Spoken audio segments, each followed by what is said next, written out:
Federation cup football মানেই উত্তেজনা, রোমাঞ্চ আর চির প্রতিদ্বন্দ্বীদের লড়াই। তবে এবারে ড্র যেন নিয়ে এলো একেবারে ভিন্ন মাত্রার উত্তাপ। বাংলাদেশ ফুটবল ফেডারেশনের ড্র অনুসারে গ্রুপ পর্বের মুখোমুখি হতে যাচ্ছে ঘরোয়া ফুটবলের দুই দাপটে দল, আবাহনী লিমিটেড ও মোহামেডান স্পোর্টিং ক্লাব।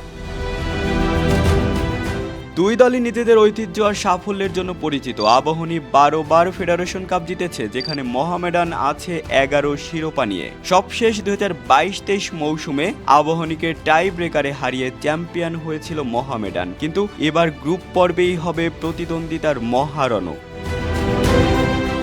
বি গ্রুপে আছে চট্টগ্রাম আবাহনী, রহমতগঞ্জ মুসলিম ফ্রেন্ডস সোসাইটি এবং ফকিরের পুল ইয়ং মেন্স ক্লাব। প্রতিটি ম্যাচই হতে চলেছে হাড্ডাহাড্ডি। অন্যদিকে এ গ্রুপের শিরোপাধারী বসুন্ধরা কিংসের মিশন কিছুটা সহজ। তাদের সঙ্গে আছে Bangladesh Police FC, Fortis FC, Brothers Union ও ঢাকা ওয়ান্ডার্স। কিংস শেষ 5 আসরের মধ্যে 3 বার চ্যাম্পিয়ন হয়েছে। এবারও তাদের লক্ষ্য ট্রফি ধরে রাখা। কিন্তু প্রশ্ন থেকে যায়, এই প্রতিযোগিতায় কি পুরনো পরাশক্তিরা আবার ফিরে আসবে, নাকি বসুন্ধরা কিংস আধিপত্য বজায় রাখবে? আর গ্রুপ পর্বের আবাহনী বনাম মোহামেডান ম্যাচ কি ঘরোয়া ফুটবলের সব আলো কেড়ে নেবে? উত্তরের জন্য অপেক্ষা করতে হবে মাঠের লড়াই পর্যন্ত। তবে নিশ্চিত থাকতে পারেন, এ বছরের ফেডারেশন কাপ জমজমাট হতে চলেছে।